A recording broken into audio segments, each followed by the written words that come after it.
Welcome. On behalf of QA Home Study and Whole Health Publishing and its team, welcome to everyone. This in memoriam is being attended by a vast gathering of friends and family, colleagues and patients from the four corners of the globe. In honor of the life and legacy of Dr. Wally Schmitt, a host of panelists will share impactful stories and reflect on the life of their friend and colleague, teacher and mentor, personal physician and confidant. Dr. Wally, as many called him, passed suddenly on November 20th, 2021, while jogging in his neighborhood, as he had done for over 40 years. He was 73 years old. He is survived by his beloved wife, Anne, his constant companion since they met in college, his brother, John, his sister, Gloria, as well as a plethora of patients and colleagues he embraced as family with all the grace and compassion, loving acceptance and understanding of a true and abiding servant. He served with a dignity of bearing, authenticity, and humility that seemed almost otherworldly, yet he was very down to earth and approachable. And all this without any expectation. Dr. George Goodhart Jr., Wally's neighbor as a boy and mentor as a young physician, said, "There is an approach in healthcare that helps the doctor understand functional health disorders, the early stages of disease processes, and that provide direction toward optimal treatment of these dysfunctions still in the repairable stage."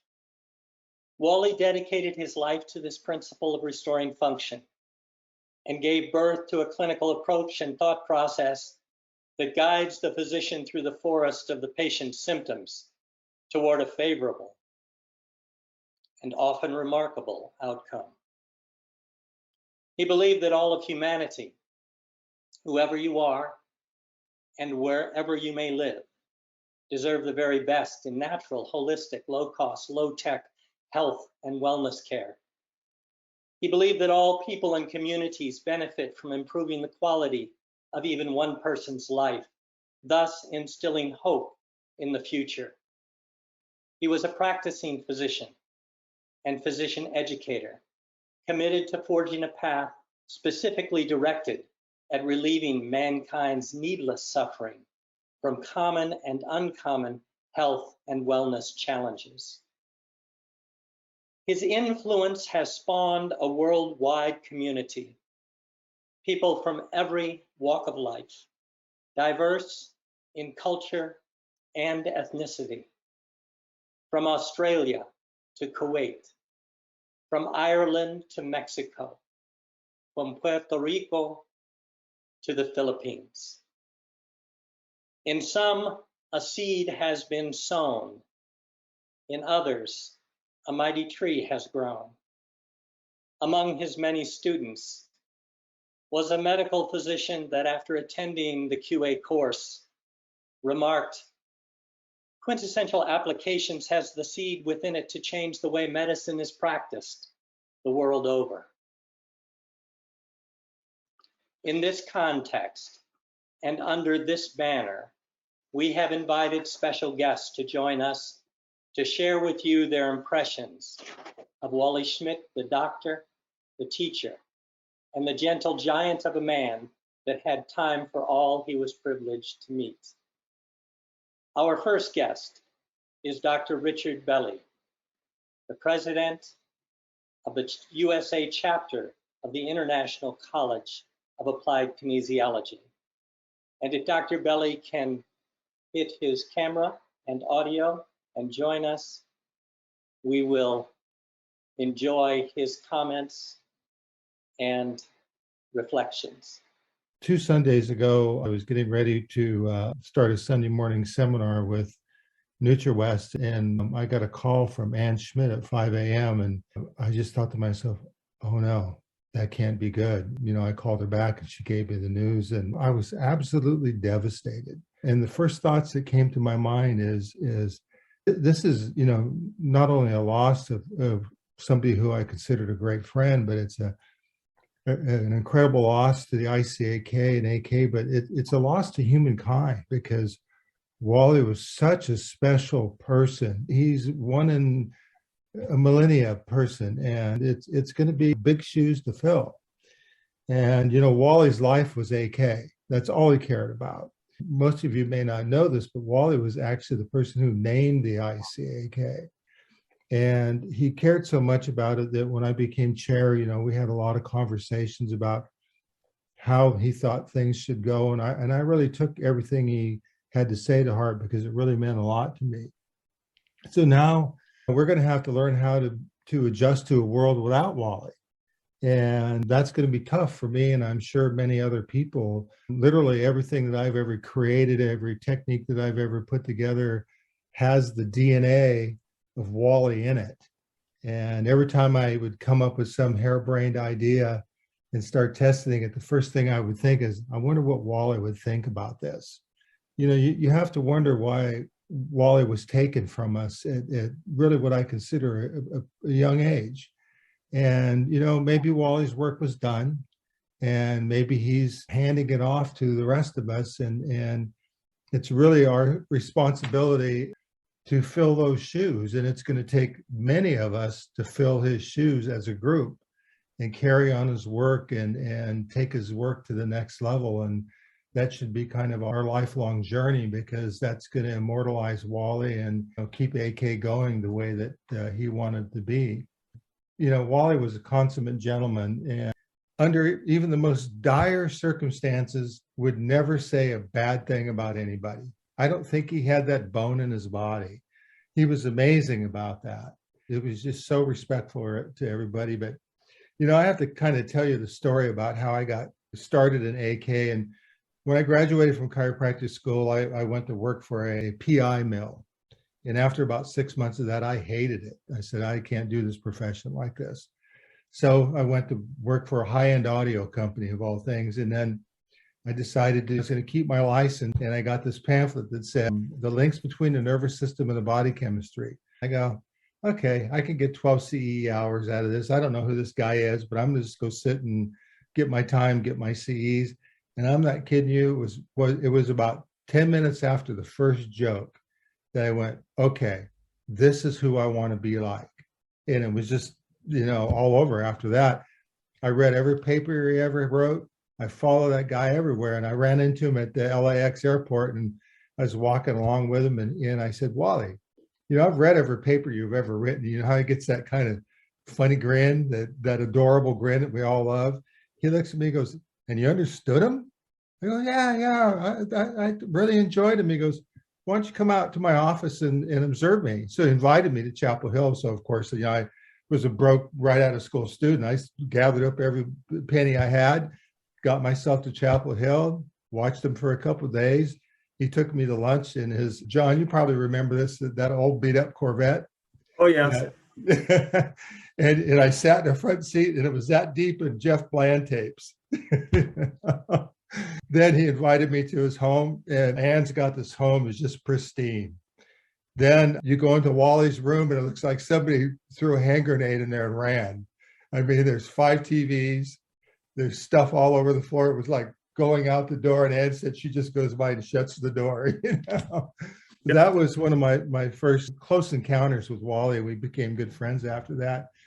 And we kind of had a fun relationship, because he and I had this little competition to see who could outdo each other in what we knew. In other words, if I read something that was really cool, I'd send Wally an email or call him or something. And of course, in our little competition, Wally always won, because he always already knew about what I thought I just learned. It was really cool. Wally really opened my eyes to the potential of AK and what we can do with AK. And ever since then, I've always believed that whatever physiology we learn about, we can test it with manual muscle testing. We can figure out a way. From a personal basis, I loved Wally to death, and it's just a big hole in my heart and in my future, because like I said, everything thing I do or did had the DNA of Wally in it, and I'd always think about what would Wally think about this. So gonna miss that guy. I'm gonna miss him more than you guys will ever know. Thanks for letting me talk, because it's really part of the healing process. These are pictures from the ICAK USA chapter meetings that we've held with many from all over the world and all over the country. This is a picture of Wally and George, Dr. George Goodhart, and Dr. Michael Allen, laughing, holding hands, and joined together as one. I was going to ask Dr. Belli to speak about this. This was a George Goodhart Research Award. And Wally's closing remarks at the ICAK USA annual meeting in August of 2021. A few weeks ago, I was cleaning out my office, and I pulled out this sheet of paper. And on it, the conversation I had with Dr. Goodhart, and I looked at these notes, and I pretty much forgot about it. But those of you who never knew Dr. Goodhart, never heard speak, you've heard his name. He's certainly a legend. As I say, he's the greatest healer I ever knew. He sat around and talked to me at the graduation party in those backyards that John showed you for about 2 hours. And he talked to me for 2 hours about healing and how to do it. And he taught me at that time, and he told me when he was teaching me that he'd never put much of what I'm telling you now into words before. I was honored. He started telling me things about his perception of healing. And what he told me was, all people are the same.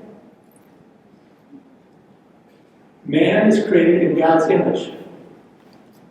The doctor is no different from any of his patients.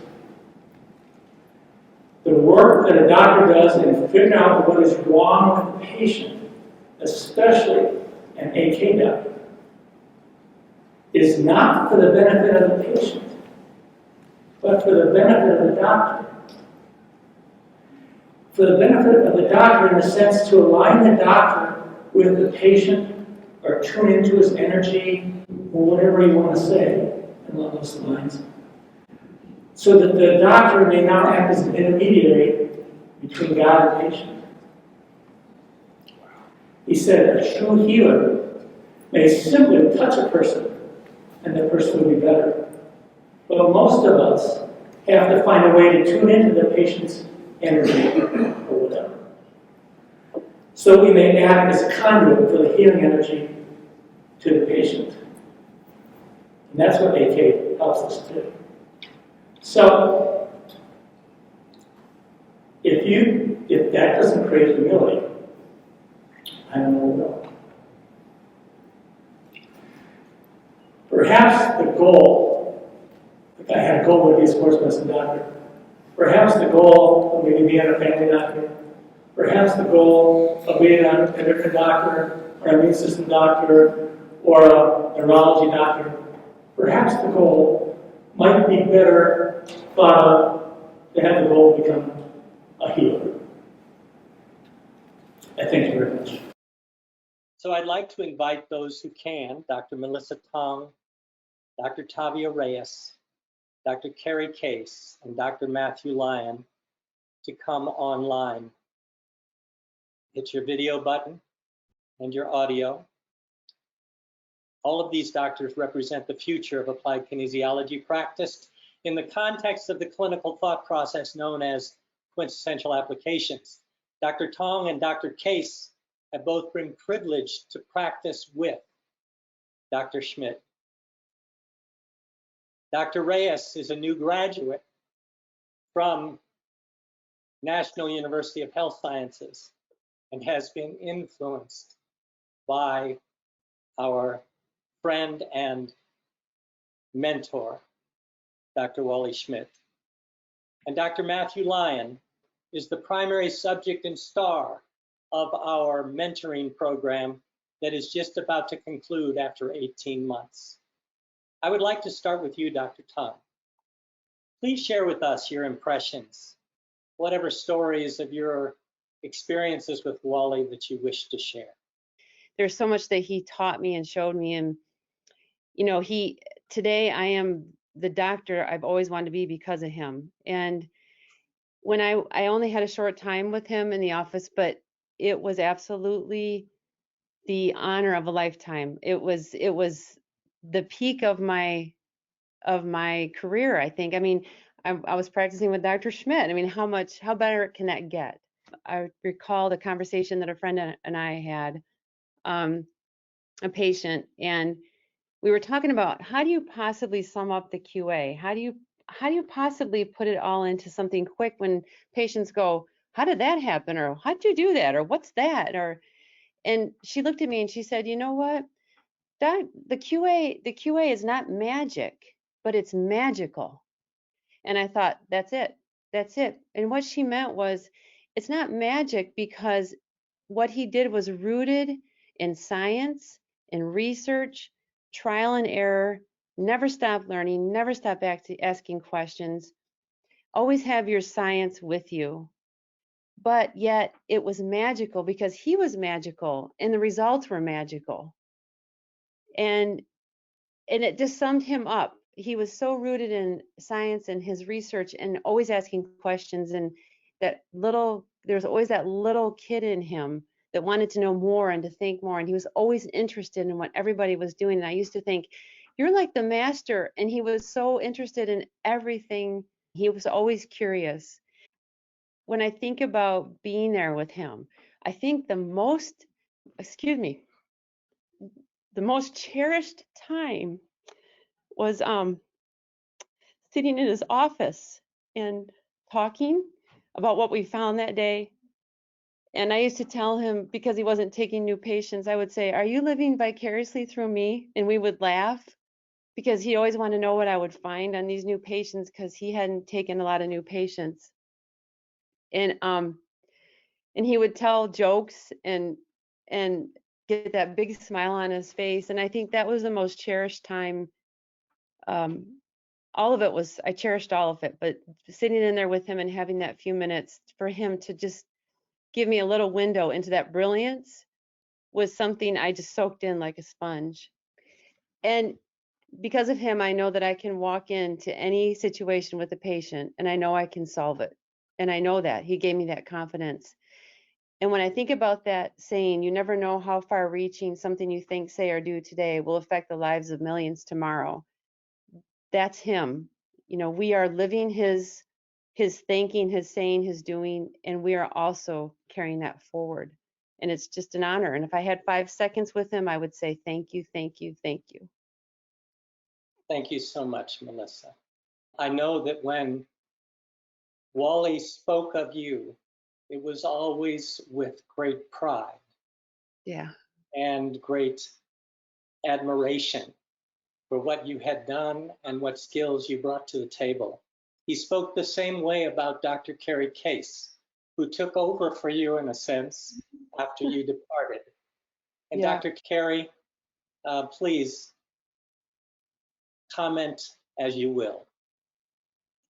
Well, I was privileged, first of all, to start out as a patient about 12 years ago of Dr. Schmitt's. So he changed my life basically, because I started out as a regular activator doctor, and through knowing him and him teaching as he was treating me, I turned into a AK doctor. But as I was thinking back on him, he basically put his heart and soul into his patients and into the other chiropractors that he would teach. And I believe it was because he wanted to make us all better.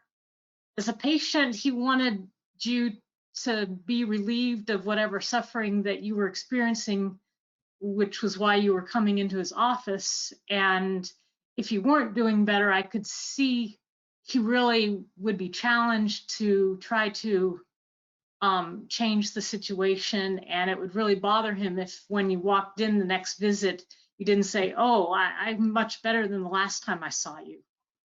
And like I said, I think it was because he wanted us to be better as patients, and he wanted us to be better as doctors. He wanted us to basically learn everything that we could learn in order to help our patients.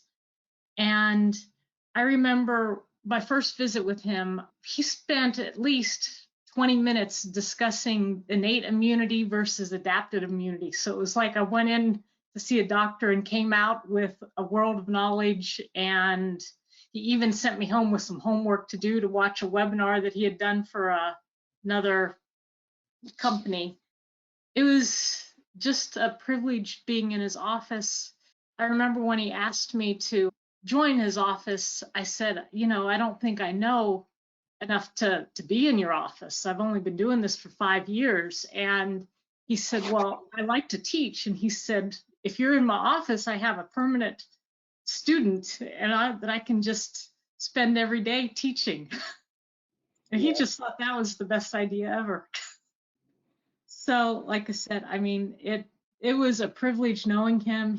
And I think there's a lot of people in this world that are better people because Wally Schmitt was in it. Dr. Cates, I want to tell you that Wally often told me that he loved to have you and others in the office so that he could teach them. He loved that aspect of mentoring. And he said it really gave him a tremendous amount of joy to have you there, and to have Melissa there, and to have Steve Gangemi there before you. So thank you so much for your comments. Dr. Lyon, the star of the mentoring program. I know that you've been a patient of Dr. Schmitt. I know that you have made a transition from your high volume AK practice to a low volume QA oriented thought process in the application of your techniques. And I'd just like you to share your impressions of Dr. Schmitt and his impact on your life. Yeah, I'm happy to do that. Really grateful to be here. And thank you so much, Carrie, for organizing this. And thank you, everyone who showed up. I feel really honored to get to share. I definitely feel a little choked up, so forgive me. You know, I went to chiropractic college knowing I wanted to learn and practice applied kinesiology. And I had some really cool doctors who took care of me when I was a kid. And so I went to chiropractic school in Los Angeles. And I remember the first trimester I was there, Dr. Schmitt was teaching his 100-hour course at LAX. I was a first trimester student.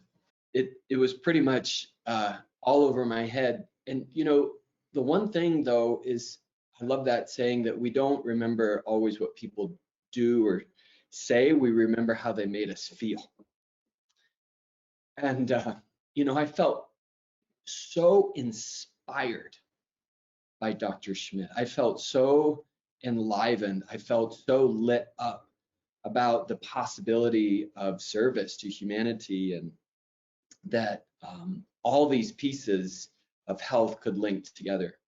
But, you know, more importantly than that, it was just so cool and powerful and transformative for me just to be around someone who was genuine, real, authentic, kind, loving, and indefatigable in their search for truth, and really wavering in their commitment to excellence. And that was the first experience I had. And then I went through the course, and it was a life-changing experience. And then I ended up moving to North Carolina, to a different town, and had my high volume practice, as you mentioned. And all the while, though, Wally was really close to my heart. And so when I had my own challenges, I would go visit him. But I wanted to share this story because the scale of impact and contribution on the level of applied kinesiology and quintessential applications and all these incredible tools he's given us practitioners, that's really important to me. But I'll never forget, my wife was told she'd never be able to have kids. And she and I decided to try. And I was like, well, there's only one guy I can think of. And let's go see Dr. Schmitt. And she did. She still talks about it to this day, of the kindness and the presence, which is so rare these days. So rare. He just had such presence. And he told her, you're gonna be okay. This is not a problem.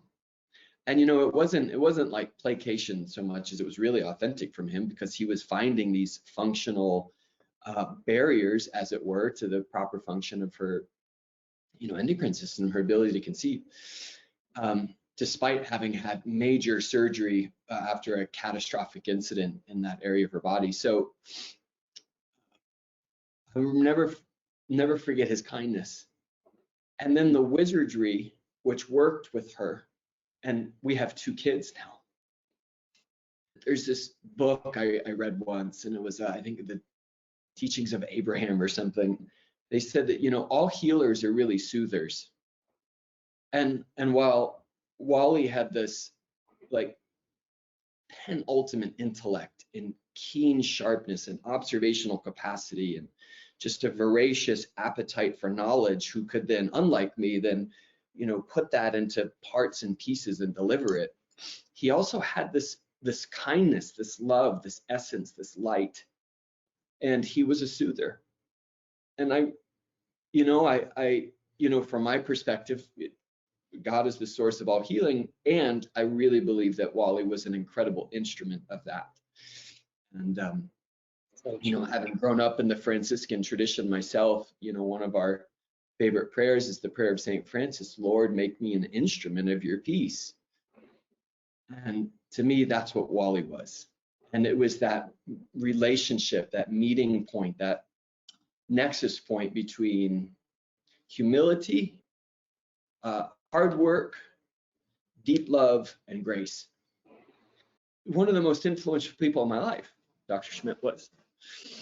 And he loved Yeah. him so much.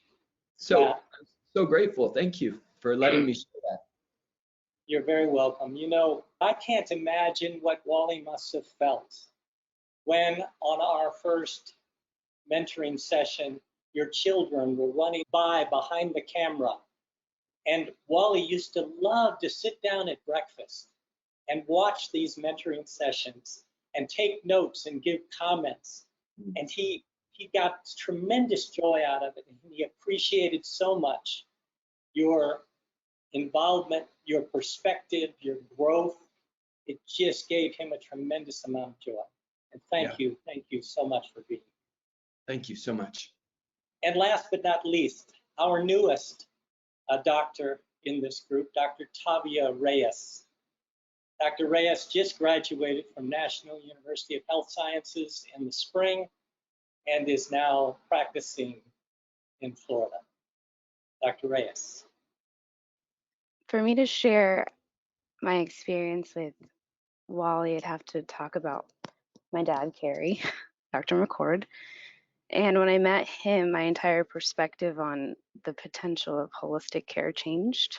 And at the time, I was torn between research and finding another path that was more resonant with my spiritual calling. And when I met him, I saw the impact that Wally had in his life and how passionate he was about that work. And it really moved me and helped me with my own issues and things I hadn't gotten help with conventional medicine for so long. And it steered my path to becoming a chiropractor. And in my school, applied kinesiology wasn't taught. It wasn't really encouraged. So I didn't have a space or community to share that with. So in the times that I did get to talk to Wally on the phone, first time being very nervous, he was so warm and welcoming and let me just kind of geek out about the things that I found interesting. And I felt very hopeful. Even when I felt discouraged, I'd open my QA book and see the what to do first, next, and last. And it had his picture and Carrie's picture, and it would bring me this sense of peace. And I realized that as I continue on, although I'm new to this and didn't get to spend nearly as much time really getting to know Wally on a personal level, he will live through me and in me in the works and everyone who carries on this work. And it's an honor and a privilege to be a part of this community. And I just hope that I can learn more about him, even though he was no longer with us, because he has touched my life. Now I feel like him and Carrie have been almost like God sent to me. So for that, I'm forever grateful. And yeah, so I'd like to share with you all. And you've been a godsend to me as well. Thank And you. Wally always asked about you when we had conversations. He was constantly interested in how your progress was coming and the service that you were performing for QA Home Study. Thank you so much. And Dr. John Schmitt is up next. John is Wally's only surviving brother, whose perspectives and stories of family hopefully will enlighten our vision of the man we know as Dr. Wally Schmitt. And John, as we begin, so glad to see you in your small fedora and your glasses. You look elegant, kind sir. I wanted to share with you and everyone else the only picture that I have of the two of you as kids. Yeah, that's Maybe- about right. Wally was always the big guy and always had my back. If you look, he's on my back here. As a brother, I can't even begin to tell you there's so many stories that I have where Wally's 7.5 years older than I am. My brother Kurt, 5.5, my sister Gloria, 3.5, and I'm the youngest.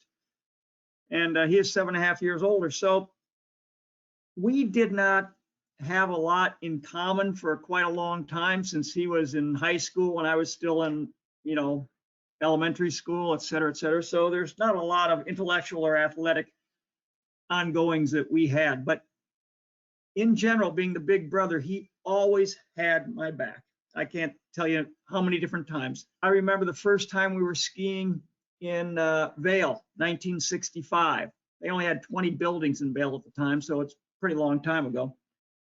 And I had fallen, which was common for my age at the time. And it was cold, it was snowing, it was wet, I was miserable. And out of nowhere, my brother Walt skis up, stops, helps me put my skis back on, makes sure I gets down into the warming area, and just took care of me. It was just nice to appreciate someone who could take care of me, because God knows I couldn't take care of myself at the time. Now, this was always true whether I understood what he was doing or not in the background. Wally was in the background of my life a lot until I, was kind of working with him in 1983. But I started my practice with him on July 1st. And his ability to understand my lack of understanding of what we were trying to do at the time was uncanny. I was getting a lot of Wally's overflow because he had so many patients that he couldn't see at the time. So I was blessed to be able to receive his overflow. And of course, I'm stuck on a regular basis on what do I do next. I'm just a few months out, and I would go and knock on his door, which he welcomed. And I would mention the patient's name. I'm with this patient. He goes, "Have you checked this yet?" I mean, didn't even tell him what the problem was. He says, "Have you checked this?" Uncanny. I would check it. It would resolve the situation and we'd just move on. And it was just, he knew the patient, but he also knew my abilities so that I could progress. And he kind of taught, not necessarily one-on-one, but through example of, you got to try this, you got to do it this way. There's a pattern, you got to follow the pattern. That's what QA is all about. There's a pattern we all have. That was just one of the many times he's had my back. Now, I've been an athlete my entire life, or at least I was, till my gastrectomy. And every week, if not every day that I would pitch baseball or play tennis or do something, I would give Wally a call, "Are you available?" And if he was, he'd see me right away. If he wasn't, then the next possible moment that he could see me, he would treat me and put me back together, because I implode very easily, I guess. So I always had him have my back that way. I would be in surgeries after my gastrectomy. He's at the foot of the bed that I'm in the ICU, and he was there talking me out of my anesthesia and just asking me how I was doing. He was treating me within minutes of my surgery to make sure that we could get me balanced, because he knows that, I kind of fall apart pretty easy if things aren't in good balance. He did that for every one of my surgeries. I had a bladder cancer surgery. I had obstructive bowel surgery. I just had open heart surgery. This is all in the last 5 years. He was there. He made time for me every single second he could. Now, granted, I'm family, and so I have a different understanding and relationship with him. And family and blood, that goes a long way. But it was his heart for wanting to help as many people as he could, which is why he developed the QA, so other people could help in the same philosophy, but also because he knew that he would get the results because he had that gift and that ability. It was just amazing. October 20th this year, I had open heart surgery. Had to have a valve replaced, a congenital issue. And again, they're calling my name as I'm coming out of anesthesia in the ICU recovery room. And I go, Wally, my eyes aren't even opening. I said, Wally, are you here? And he goes, yeah. And I go,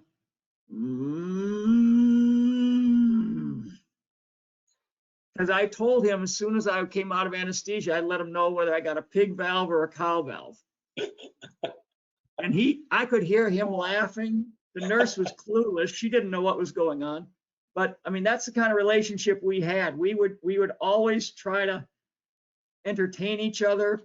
We would always be very acutely aware of the other person's needs and or weaknesses, if you will, not to exploit them, but just to support them. I just can't tell you what a blessing it was to be not only the brother, but the recipient of more care than I could ever pay him for, I assure you. He was just a family member, a brother. He was our patriarch after my father died 30 odd years ago. He took good care of everyone.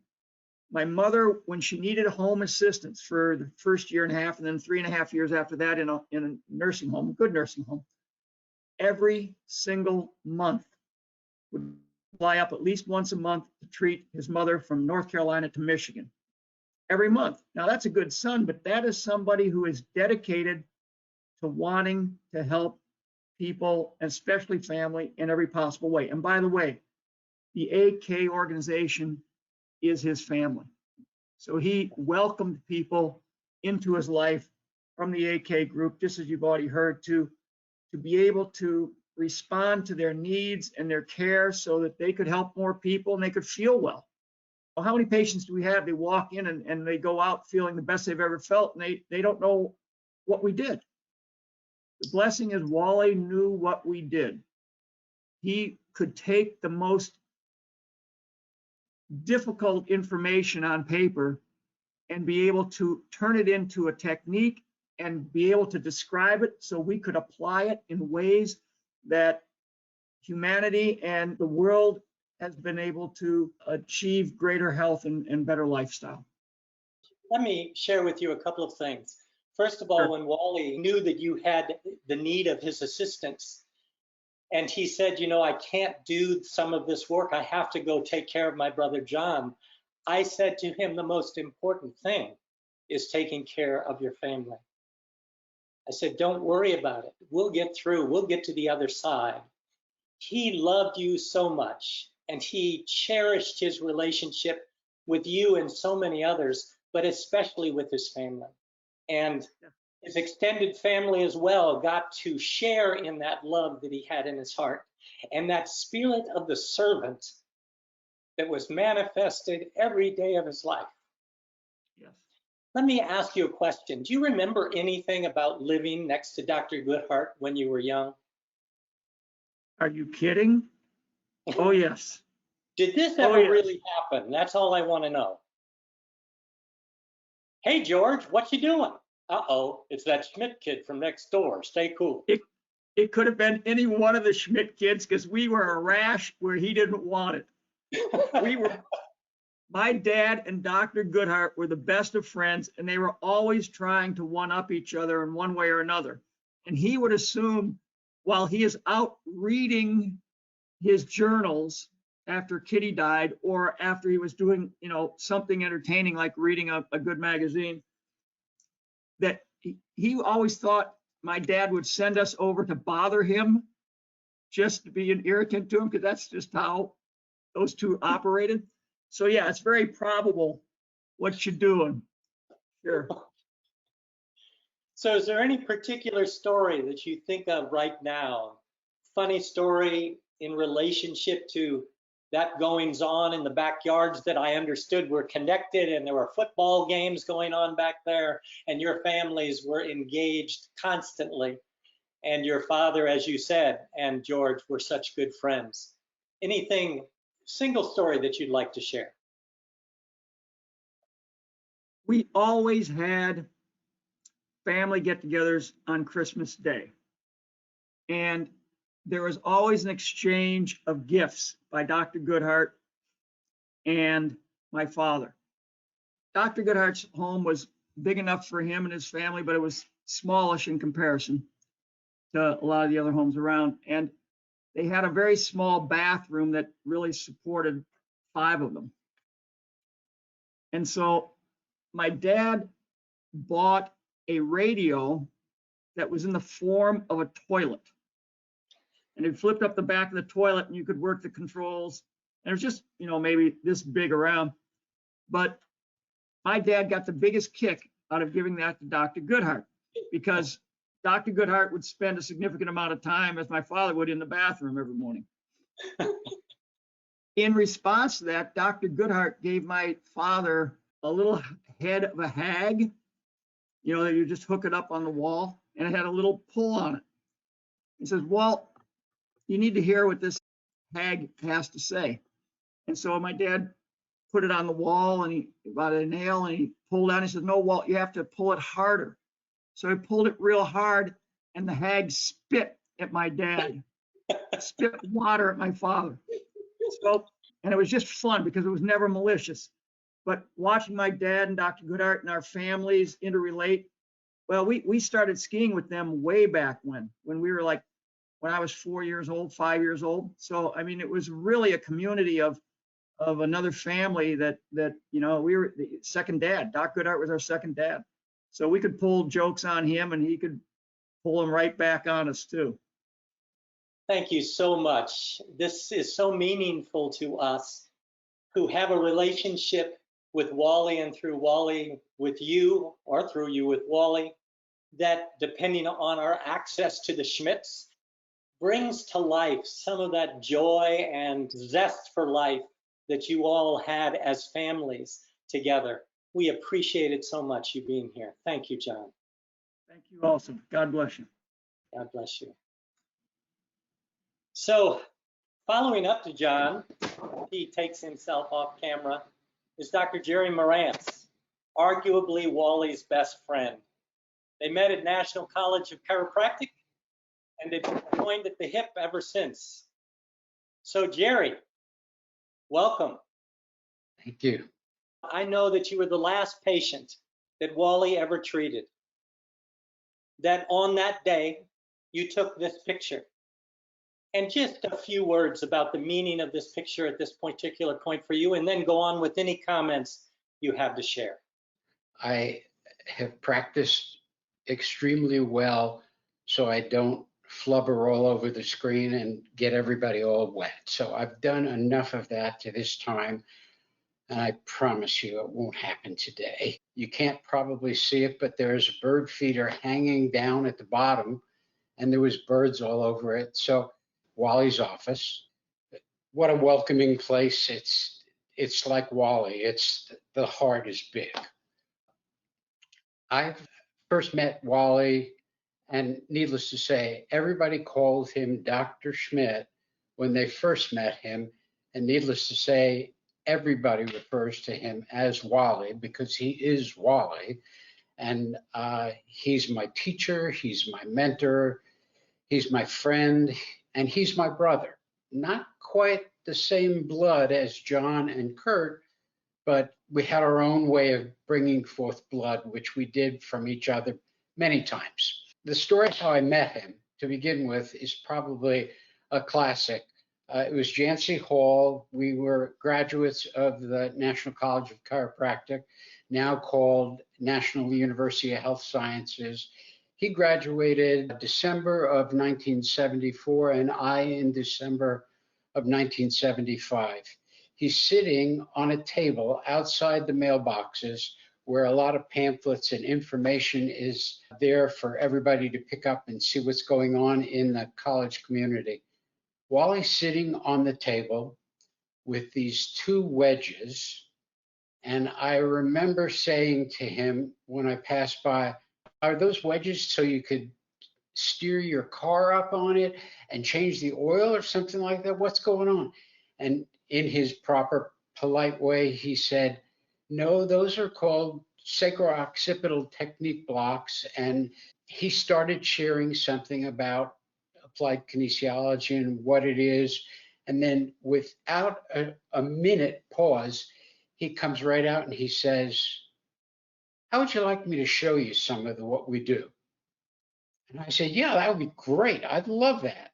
He says, "Follow me, don't talk, stay behind me." And really, I've been behind him ever since. I watch his back, as John would say. We walk into a treatment room. Dr. Leonard Schroeder, an administrator, a teacher, is holding a class. In that class, there's a number of chairs. Everybody's facing the instructor, and they're doing the lecture portion of it. In the back of this room is adjusting tables. He walks into the room with me trailing behind him, doesn't say a word, go to the treatment tables, and he said, "Just stay quiet, just shut up." I said, "I can do that." Well, needless to say, we spent about 45 minutes in that lecture hall, and he demonstrated, and he was doing muscle testing and showing me the relationship, and then telling me after checking me all the things I should know about myself. Something with lungs and breathing and allergies and I was floored, and it was exciting, and I figured that's gotta be what I'm gonna do. And needless to say, we then, after years and years of playing around, practicing, and doing things like that, we took our show to the road, and Wally and myself would teach. Our first teaching experience, I believe, was Washington, D.C., where we did the 10 session 100-hour course. So here's the audience directly in front of you. They're facing you. We're on the lectern, on the platform. It's raised up high. There's two podiums. Wally is on my left, and he is the left brain, and I am on the right, and my podium is the right brain. And that is the way we spent our years teaching together, having fun together. But what I will let you know, I took more copious notes from the lectern than I was speaking. And if you know anything about our friend Wally, he loved to time things. He would always have his watch. At the end, he would always say, "I think I beat you again. I spoke 60% of the time and you spoke 40% of the time." And I said, "Well, it's probably always going to be that way because, again, my head was down. I was writing notes as he was teaching." It was a wonderful experience, and needless to say, we also had Anne and Maureen, my wife and Wally's wife, as the people taking care of us and providing all the information at the front desk out there. Here's a story you'll love. It'll tell you about the brain. The man with the big head has a brain that could soak up more humanity, more knowledge, more information than anybody I know. How do you want to know about this experience? Well, Wally, Anne, and Maureen came out to Washington, D.C. early, and they were doing a stroll around the streets. I wasn't coming in till way later that night, but they were all there. And Wally and I, and probably many of you, love to eat, which we always had a fond love for food. Well, Wally would walk by all these restaurants and he would read the menu, and it floors me to this day because he's got a photographic memory. We didn't just stop at one place. There was restaurant after restaurant after restaurant, and Wally would read all the menus, and he would be able to recall everything on the menu. You've heard people talk about going out and dining, and you see a waiter or a waitress that comes to your table, and they have no pad in their hand, no note thing, and they take your orders. Well, Wally is just like that. He remembered everything on the menu, where the place was, and when we went out to finally dine, he could tell you to this day exactly what Jerry ordered and what Maureen ordered and what we had, and it was just, it was fondness to degree. You know, there is a couple of pictures that I'd like you to comment on just briefly. First of all, this is a picture of you and Wally and John and Dr. Sheldon Deal at an ICAK meeting. And secondly, again, you and Tom Rogowski, who we're going to hear from later, and Wally at the ICAK meetings. We all enjoyed camaraderie together. But this is the picture I want you to make a brief comment about. This is you and Wally and Coneheads. I think it was 1987 in Hawaii, if my memory serves me well. It's pretty close to that time, yes. And you wrote an AK rap and presented it. Your shirt says, "I'm AK," and Wally says, "You're AK." I'm AK, you're AK. Just share just a little bit about that, just 60 seconds. So needless to say, we always had a fond relationship of each other and how we could dump on each other. And I believe the music and the soundtrack that we used was the AK rap from the Chicago Bears. And we did a spoof on members of our organization. So that was known as the AK rap. And in many cases, we would have our suit jackets on and things like that in our shirt. And then we would suddenly unveil ourselves and then go into this dance act. And really, you wouldn't want to see the dancing. It was terrible by my behalf. Wally was a wonderful dancer. I witnessed it live. It was wonderful. It was magnificent. In its simplicity, in its creativity, in its ability to make the whole of that community that was there to witness it laugh and enjoy and take in what it is that we do and how others might see it from outside. It's something that I wish was recorded for posterity so that we could see how you danced at that particular time.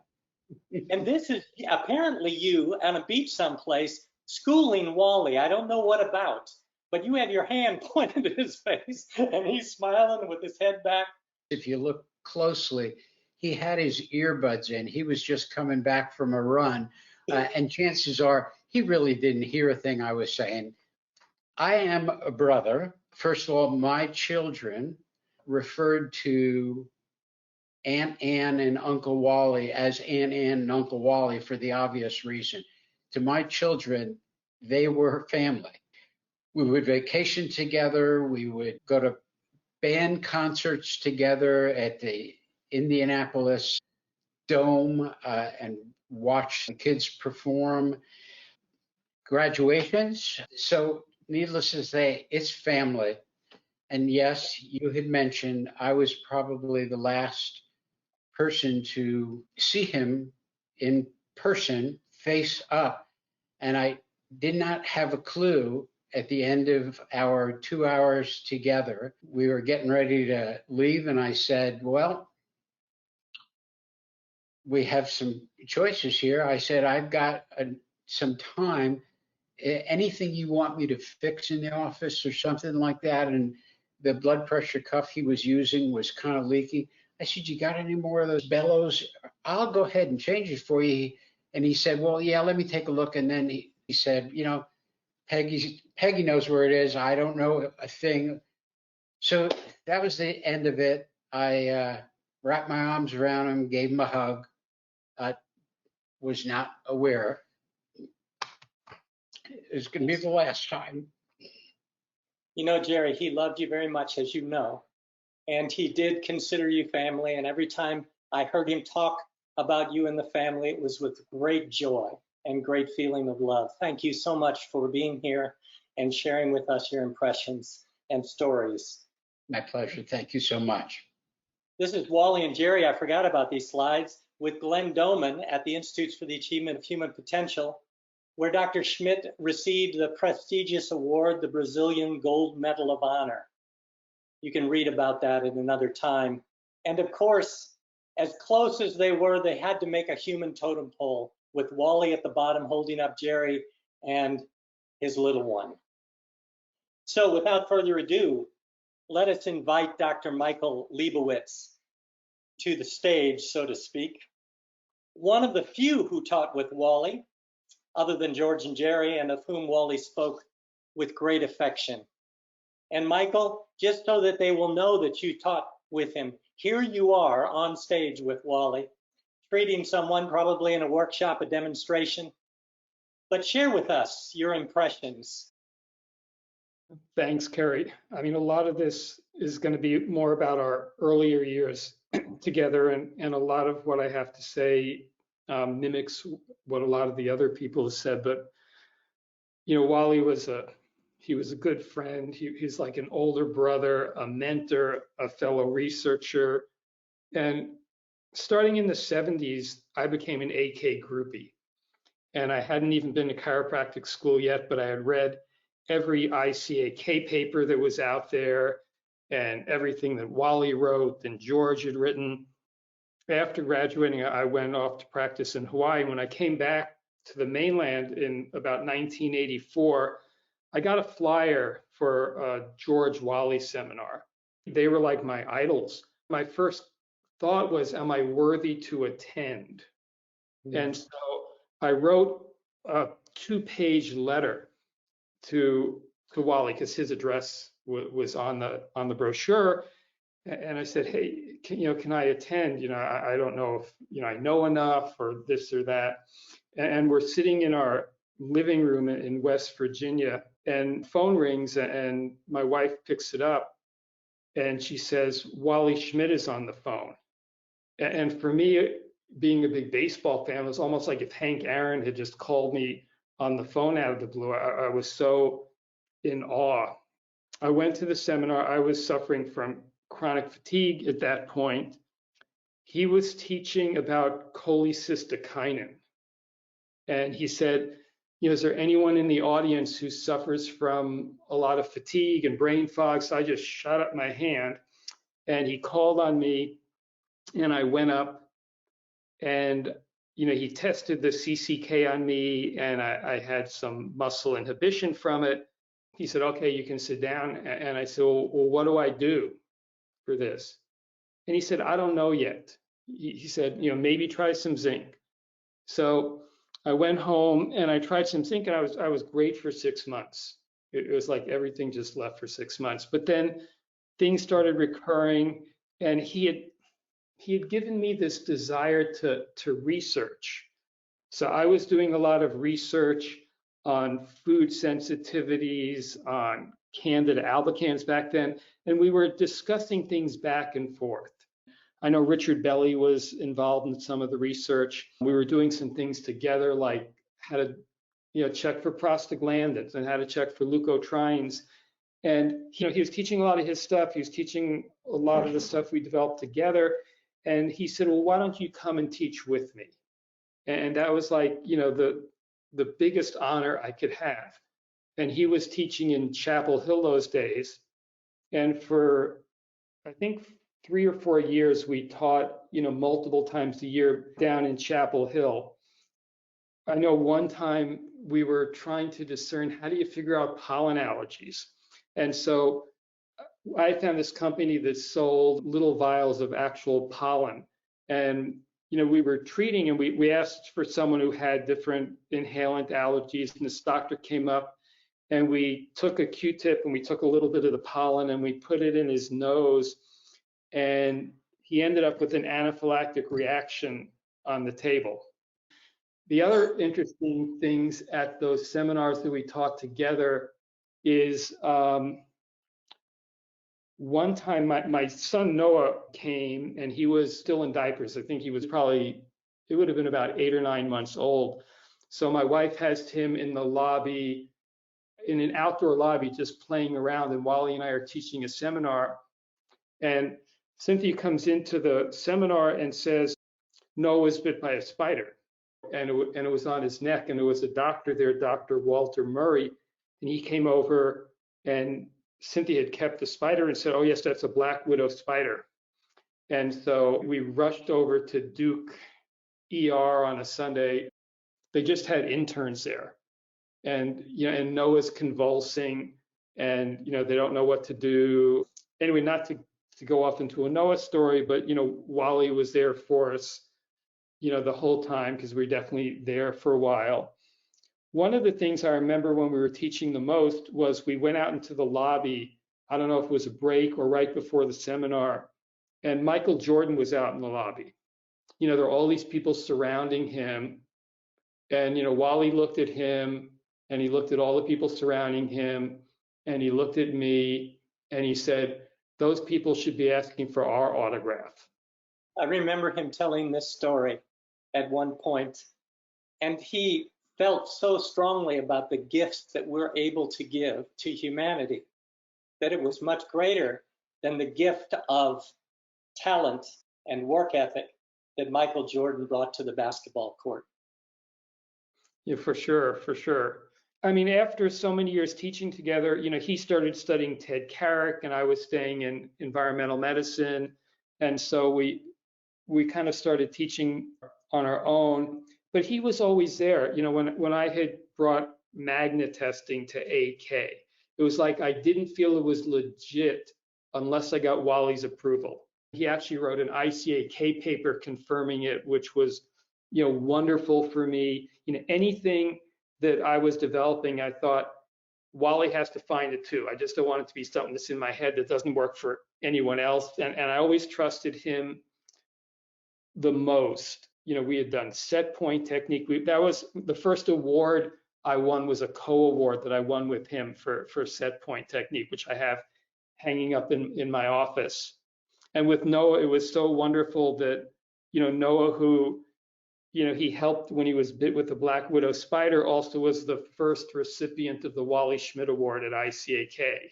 Staring in front of me here at home where I have my computer is the picture of Wally with Noah receiving this. And I don't know why I want to cry each time I go on the computer, but anyway, it's wonderful to have it up there. When I meet people and I talk to people about Wally, the first thing I always say is he has the highest integrity of anyone I've ever met. Even though the techniques are legendary, it's his integrity, and I would always go to him for advice, like you would go to an older brother or even to a spiritual advisor in many ways. There was a time when, because I was developing these different techniques and I was also dealing with very hypersensitive people, and a lot of my people had sensitivities to all these different things that were put in supplements. I had, found certain supplements that I thought were kind of pure, and I had mentioned that, and that company had gotten a lot of business, and this other company, which I'm not going to mention who they are, had lost a lot of business, and they wrote a letter and they sent it to everybody in ICAK saying that I was biased and all my testing was bogus. And, so I get this letter, and, I want to get on the defensive and I want to defend myself. But I was wise enough to call Wally. And I don't know if Wally was taking the Bible, because you have different parts where Jesus didn't open up his mouth, and he said, don't say a word. People know you, it'll just pass. And so I had to hold back all my desire to defend myself, because I knew that he was probably wiser than me.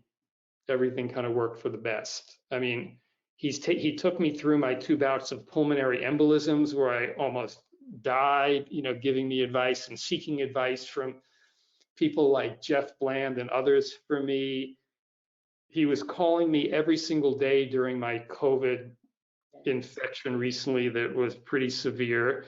Even though we didn't spend a lot of time socially, just because I'm kind of a hermit, we had this very close relationship. I would always, when I go to ICAK, I would barely talk to him because I felt like other people need him, and I wanted to stay back so he would, all these other people would have an opportunity. But usually we'd end up sitting down for a few minutes and he'd look at me and he'd say, we're doing the same stuff, aren't we? And we were doing different things, but we were getting probably the same conclusion on our patients. We were still getting them better, even though we were going at it slightly different ways. And I would just, I would just say, sure, yeah. I mean, we're doing the same thing. We're getting people better, and we had, similar ways. But again, he's like one of the most important people in my life, and always will be. Whenever I heard Wally talk about you, it was always with great respect. And he translated that to your son as well, Noah, and his growing mind and his experience with you as a mentor. He, as you said, was probably the person with the most integrity of anybody I've ever known. As a partner with him for the past 19 years, every time we had a discussion where our ideas about a particular subject seemed to clash, he was always interested in understanding another point of view and then coming to a conclusion that neither of us could have come to on our own in that process. I couldn't have had a better partner in a process of trying to encourage the establishment of his legacy for decades to come. And I know that his relationship with you was not dissimilar to his with me or with others, that he extended himself, befriended us, and embraced us with everything that he had as a human being, a very special one at that. Thank you, Michael. I appreciate it. Much. Now, we were going to listen to this joke that he told at your seminar. I forgot about it. There was this North Carolina guy. He was trying to make a little extra money last summer. And he went out and got a job. Decided he was going to do some house painting and paint across people's yards and stuff. And he got himself a bunch of paint, put in the back of the pickup truck, and he goes up and knocks on people's doors. And he knocks on this fellow's door and he says, "Want any painting?"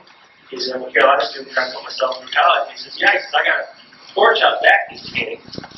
He says, "Well, what color do you want?" He says, "Well, you have yellow?" He says, "Yeah, I got yellow." He says, "Well, go ahead and get to work."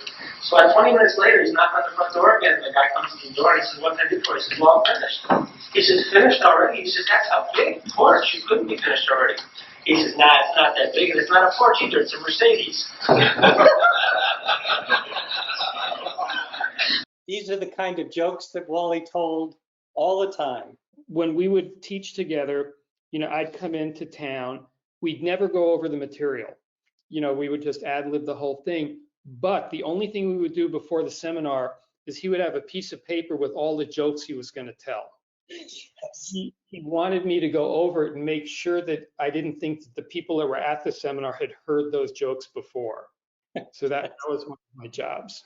He had pages of those jokes, one line to remind him which jokes were present that he would choose. I've seen them too, Michael. Thank you for reminding all of us. Take care, my friend. So Steve Gangemi had worked in Wally's office for almost 20 years, and unfortunately he couldn't be with us today, and he, much to our delight, recorded his thoughts for us to share. First time I met Wally was a 100-hour course when I was at Life Chiropractic School back somewhere around 95. I sort of talked him into checking me out real quick as I was a up-and-coming triathlete training for Ironman races, and my adrenal glands and probably the rest of my system was pretty fried. And I remember Wally taking the time and putting me up against a wall by the elevators because I wouldn't let him get on the elevator, and he did some quick muscle test and put his index finger and middle finger on one side of my abdomen and his thumb on the other. And that was the first time he ever had his hands on me. And I knew he was something special then. So, soon after that, I got to know him pretty well, take a lot of his classes. I got to hear all the good heart stories. I really got to hear the lowdown on a lot of things and how things were developed. He was my go-to guy, as he was for many of you, I'm sure, for everything health related. Wally was the first person to hold my daughter Michaela, other than me and my wife, when she was born at the birthing center here in Chapel Hill. So my wife, Mary Beth, remembers Wally and Ann showing up, not even dressed. That's how quickly they got there, and him holding her. And I think we have a picture I sent Carrie to show you guys of that time. And now 19 years later, she's in chiropractic school. I followed him around teaching the 100-hour course here in North Carolina. Like Wally got to see AK develop over the years with Goodheart, I sort of got to see QA develop. He made everything applicable, right? He made nutrition real. He made neurology real. He made biochemistry real. It wasn't just something we'd read in a book anymore or have to study and memorize. He made it so we could apply it in real life to our patients. I had a patient with a TIA, sort of like a mini stroke.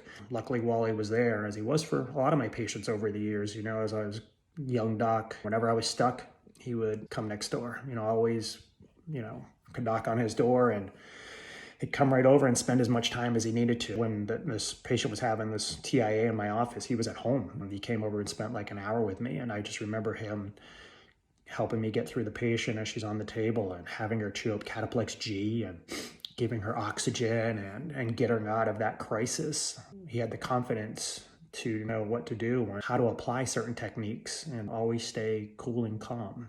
It was quite a couple decades of working with Wally. We would always joke about UNC and Duke and who had more on their waiting list. Wally was always one to give everybody credit too, as he and I were developing some of the IRT protocols that we use with like the eyes and the IRT challenges and that sort of stuff. I remember going through that with him, and he would give me credit for things that wasn't due, and he was never one to take credit for things that he felt might not have been his, I guess is what I'm trying to say. So I always appreciated that about him. He was always good at giving other doctors confidence, including myself. And even, when he was teaching you something that you didn't have a clue about, he'd always find a way to make sure that you were part of what he was figuring out. We shared a lot of ice creams together. We swum in my pool together. Christmas, celebration every year with him and his wife and my kids. Plenty of Duke games together over the years. Wally taught me that we are therapists first. He always noted that we were way ahead of the research with what we would find in the office treating people. We'd see things before the research would catch up to us. Wally still always treated. He knew the research, he knew the science, but he always figured things out hands-on, and I always appreciated that about him. He stayed true to muscle testing, and he loved working on people. It wasn't until 2018 when I moved to open my own office on the other side of Chapel Hill that I realized, how much I enjoyed hanging out with Wally. We never got sick of seeing each other. There's never a time in the office where I wish he wasn't here today. It was quite the relationship over those times. Wally would tell everybody that he taught me all that I know, but not everything that he knew. So maybe that changed in the end. The other thing we used to joke about was, if his house was burning down and a UNC fire truck showed up, what would he do? And he would always say, well, I'd wave them through, let it burn, he'd say, until a Duke fire truck showed up. So, I can only wonder what Wally's last words were when he went out for that run on that fateful Saturday and the UNC EMS showed up. what was that guy thinking? I hope it was something powerful. I'm sure it was. But I know one thing, and this is true for most of us who took a class from Wally. We'll be thinking about him every day. We all use his techniques, his protocols. He's probably the best living example, or still is in my world, of the phrase standing on the shoulders of giants, because Wally really was one. And I think we'll all miss him forever. Thanks for listening. And Steve talked about in his recording when Wally and Ann showed up when his first child was born. And this is Wally and Ann holding that baby. For years, Dr. Tom Rogowski, Tom and Wally and their good friend Andy taught a ski seminar at Taos, New Mexico. The following will be Tom's recorded recollection of one of those trips together to Taos from his home in Santa Fe, New Mexico. I appreciate the opportunity to honor a great friend, colleague, teacher, and mentor who is greatly missed, Dr. Wally Schmitt. My overall impression of Wally was he really enjoyed life. He had a reputation for loving food, skiing, Duke basketball, his family, and teaching. I'd like to tell some stories that reflected his joy and his loves. We started WAT ski seminars, Wally, Andy, and Tom, in Taos, New Mexico some years ago. Rule number 1, it can't be in February when Duke plays North Carolina in basketball. We would drive from Santa Fe to Taos on a Wednesday night to be able to ski Thursday before one of us would teach Thursday night. One year we were hit with a major snowstorm, and against good advice we decided to try and drive up and take advantage of that snow on the slopes. We caravanned in 3 cars, Ben Markham, Wally, and I. Andy Specht had arrived there early already. We had problems on the hill outside Santa Fe. The cars were just strewn all over the side of the hill from slipping out. Still, we intrepidly continued on, but very slowly. We had reservations for a wonderful restaurant in Taos and didn't want to miss that. Not only did we have to proceed very slowly, but we had to stop continually to clean our windshield wipers off that were clogged with snow. We all kept in touch with our cell phones. I kept calling the restaurant to push back our reservations. Normally the drive would take 2 hours from Santa Fe to the ski area, but not even close that night. I finally called the restaurant and canceled the reservations. They were not surprised. It was still snowing very hard when we entered the canyon that followed the Rio Grande River outside the little town of Velarde. At this point, we were the only cars on the road. We were following the ruts of one car that had braved the storm ahead of us. That worked until the ruts took us into somebody's driveway. We backed out and plowed ahead, blazing the trail in the snow. You couldn't see the edges of the road because the snow had accumulated so much that they were just flattened out. We saw one other car after we got through the canyon, and that was a police car, and it was going in the opposite direction. The only restaurant we could find open in Taos was on the far side. From there it was about 30 minutes to get to the ski area. The only thing they could fix us at that hour was some dilute, probably Campbell's, vegetable soup and grilled cheese sandwiches. Not gourmet, but it hit the spot. Exhausted but ready to ski the next day, we arrived at the hotel 4.5 hours after we started. Skiing Taos is pretty wonderful, and there are some very good restaurants in town and up at the ski area. One was the St. Bernard. It was slopeside, known by one of the original Frenchmen that Taos ski area founder, Ernie Blake, invited to help him develop the mountain. Great bratwurst with homemade sauerkraut on the outdoor deck facing the mountain for lunch. They also had gourmet family-style dinners that we would go to after teaching on Saturday night. In fact, we would start the seminar early on Saturday in order to make the dinner. It was excellent food, the staff was great, and dealt well with our shenanigans. One time the snow was really coming down, and the St. Bernard owner, Jean Maillet, a former member of the 10th Mountain Division of the U.S. Army, was beyond enthusiastic about the amount that was dropping. At one point he came into the dining room with a platter of snow and dumped it on a number of patrons, including me. I already had a reputation. As an aside, Wally was not an early riser except when there was a powder snow day. Well, he was up bright and early the next day, and we waited with the many excellent die-hard skiers up in Taos. We had to wait for them to dig this new snow away from the chairlifts so they could start running. Cheers greeted the start of each chairlift as it started up from the bottom up. The lift opening proceeded through the morning with everyone following the progress on their skis. Powder was sometimes mid-thigh deep. I remember we were on the 14th chair of the final lift that opened, serving one of the areas that was our favorite. As the first group got off the chair and started down, they were cheered by the whole lift of skiers ready to join them. Just such goodwill up there. Most years, the seminar would end the Saturday before the Super Bowl. That Sunday was a great day to ski because most of the people had left, gone to the Super Bowl, and by afternoon, we were some of the few people that were left on the slopes. We skied until we timed our drive back to arrive in my driveway as the Star-Spangled Banner was ending. There we were served a wonderful meal by my wife Wendy while we watched the game. Most often, however, our final day of skiing was far better than the game. Really great times with Wally. We'll really miss him. Here's a picture of Wally and his colorful brother John on the slopes.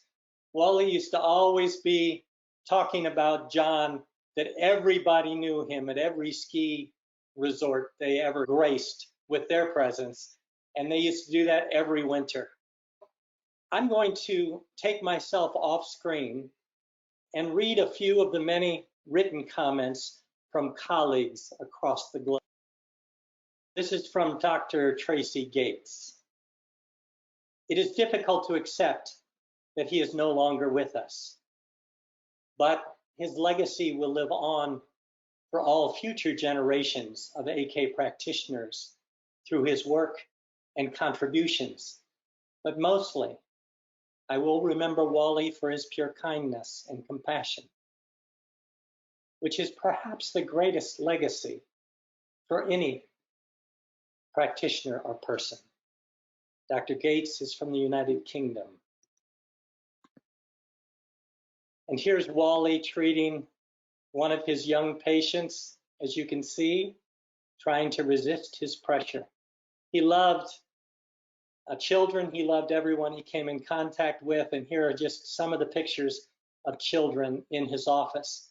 And although this is not of Wally, this epitomizes him sitting on the end of the bench, proudly wearing his Duke t-shirt, the rest of the class who must have been UNC fans. This is Wally after a workout, no doubt, wearing his Blue Devils Duke t-shirt, which he often used to wear when he was running in his neighborhood in Chapel Hill, right near the UNC campus, knowing that most of his neighbors were UNC fans. This is from Dr. Susan Walker in Australia. I must share my memories of dancing with Wally. He was the most wonderful dancer. He knew his moves and how to command us ladies into spins and dips. He danced with grace, control, joy, and happiness. The way he made me feel on the dance floor and in the few conversations we shared will remain with me. He was an exceptionally special man to be able to make this kind of imprint on the souls of so many. This is him dancing with that little baby, now a grown teenager, the daughter of Dr. Steve Gangemi. He danced with many, including the late wives of Dr. George Goodhart on the left and Dr. Sheldon Deal on the right. They always had fun together. Dr. Melissa Tong, who you heard from earlier, said, I was working on my husband tonight, and the flow of emotions from loss to nostalgia to sadness to an awareness of being part of something so profound was indescribable. And then the disbelief that he is no longer with us, but still feeling his presence while doing his work. It was simply incredible. All I could tell my husband was that Wally's passing magnified the totality, the vastness, and the expanded greatness of his work. My beloved daughter, Dr. Tavia Reyes, said in a text message to me that relates to all of us, there are no words of consolation. But know Wally will live on in his works and teachings through every person he ever helped, inspired, encouraged. Like a star imprinting its light on the world, he will shine always. He shines in you.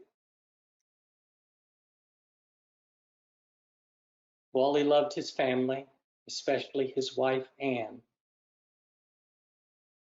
They were companions and consorts for decades, and Anne is with us as a representation of Wally's goodness and her support of him throughout the years. We see her now and in the past as a loving friend and partner to our beloved Dr. Wally Schmitt. We all come from different traditions, but I'd like to, in our closing, utter this prayer. O my God, O thou forgiver of sins, bestower of gifts, dispeller of afflictions. Verily, I beseech thee to forgive the sins of such as have abandoned the physical garment and have ascended to the spiritual world.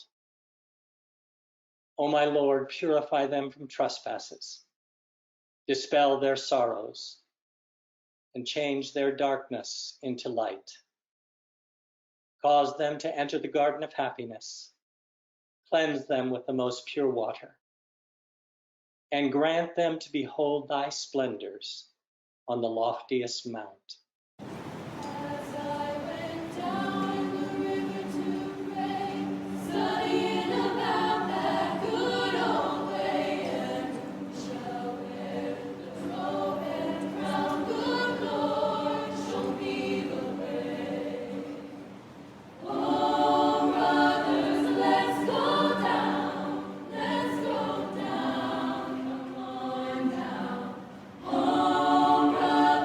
Let's go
For those of you who wish to share your stories, your impressions, your experiences, the impact that Wally has made in your lives, at qahomestudy.com on the homepage for the public, a memorial in memory of Wally will be posted as a blog. Please share your stories there. Thank you for attending.